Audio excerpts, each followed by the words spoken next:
is not Europe that has failed its Muslims. It is Islam that has failed Europe. I'd argue Islam has failed its Muslims. I'm a British female. I love this country and I give this country. Now you're calling me a problem. I don't think I am. I think you are. Second point is...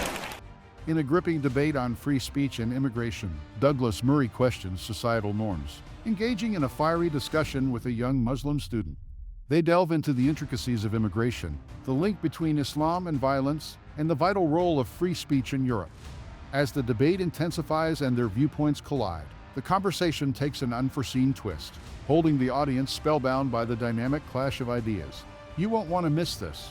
Thank you. Thank you very much. Tariq says that Europeans associate Islam with violence. There is some truth in that. There is also a very obvious reason for that, which is that Islam is associated with violence. It was not Buddhists who flew planes into the Twin Towers. It was not Hindus or Jews that blew up the London Underground and buses a few years ago. And that simple fact has to be acknowledged if you're even going to start a dialogue. Now, what is happening, ladies and gentlemen, it's not a pantomime. I'd argue that Europe has done not too badly, considering the circumstances. In the middle of the last century, there was an almost negligible Muslim presence in Europe. At the turn of the 21st, in Western Europe alone, there were 15 to 17 million Muslims. That's a very fast migration, ladies and gentlemen, one of the fastest in human history. And no society would find it easy to deal with that kind of migration. As it happens, European societies, Western European societies have, I think, dealt with this much better than some would. Certainly, Muslims coming to live in Britain and in Western Europe enjoy more rights and better rights, among them freedom of worship, than they do in any Islamic country in the earth here today. We do have a problem. We have a problem when the failures of Islam throughout the world, the failures of all Islamic societies, come here into Britain. Their intolerance of freedom of conscience, their intolerance of apostates, their intolerance of freedom of expression and freedom of speech, their intolerance of minorities, other religious minorities, sexual minorities, their intolerance of gays, their dislike and distrust of half of the population, women, and many, many other things. And the call, what's more, for a parallel legal system within Britain and European societies. This is monstrous. No other group behaves like this, asks for parallel laws. This is a fundamental problem, and it's one we're going to have to deal with. It's a problem between a society, Western Europe, that believes that laws are based on reason, and Islam that believes that they are based on revelation. Between these two ideas, I'm not sure there is very much compromise for Europe. It is not Europe that has let down its Muslims, but the Muslims of Europe that have let down Europe. This is not solely something which we have to say we can never reconcile. Of course we can reconcile this, but we need to be honest about it. We need to be frank about it, and we cannot avoid things just because they are unpleasant. And if there were one thing I would wish Muslims in Europe could learn today, as fast as possible, it would be this: that you have no right in this society not to be offended. You have no right to say that because you don't like something you can commit violence, or you would like something to be stopped or censored. You have no right to have more hate laws or hate crime laws or hate speech laws just to defend Islam. You have to realize, the Muslims of Europe have to realize, that a society in which even your deepest feelings can be trodden upon is the only society worth living in. And the sooner we can learn that, the sooner that Islam can learn that within Europe, the better. It is not Europe that has failed its Muslims. It is Islam that has failed Europe. I'd argue Islam has failed its Muslims. Thank you.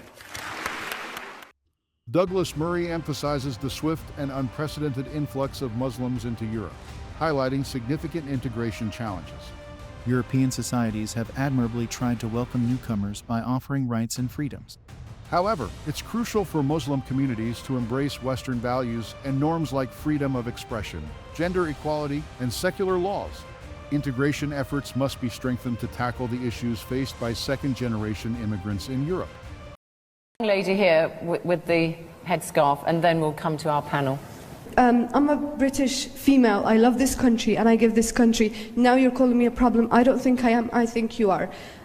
Second point is, as a Muslim female, okay, my parents might not let me go somewhere late at night because People are racist to me. They tell me to go back home and they hurt me. I got hit by 2 white guys and they laughed at me because I'm a scarfy, okay?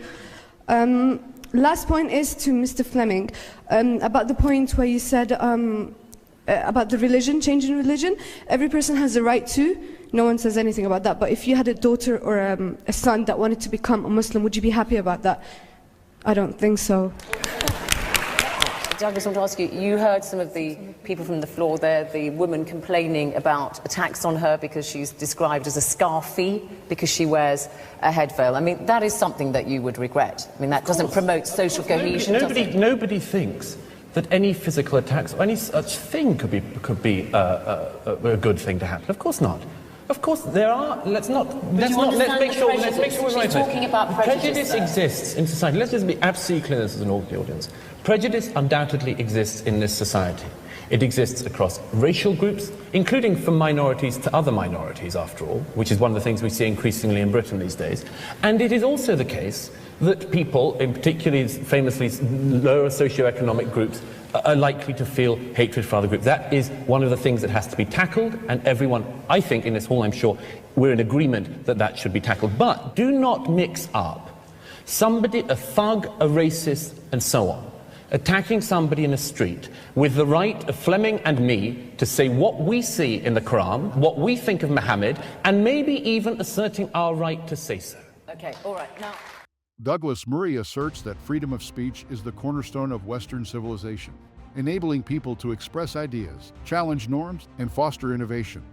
However, freedom also entails encountering offensive opinions, with the appropriate response being dialogue and debate. The clash over free speech, exemplified by the publication of cartoons depicting the Prophet Muhammad in a Danish newspaper in 2005, ignited global protests and debates about the limits of free speech. Despite the offense taken by many in the Muslim community, the broader Western response emphasized the importance of protecting the right to free expression, even when controversial.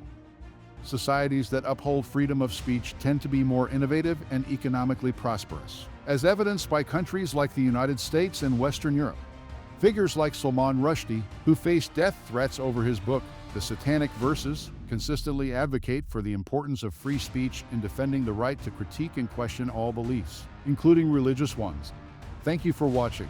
If you found this video insightful, don't forget to like, comment, and share your thoughts. Subscribe to our channel for more engaging content on faith and spirituality. Stay tuned for further enriching conversations, and remember to approach discussions about differing beliefs with an open mind. Thank you for being a part of our community.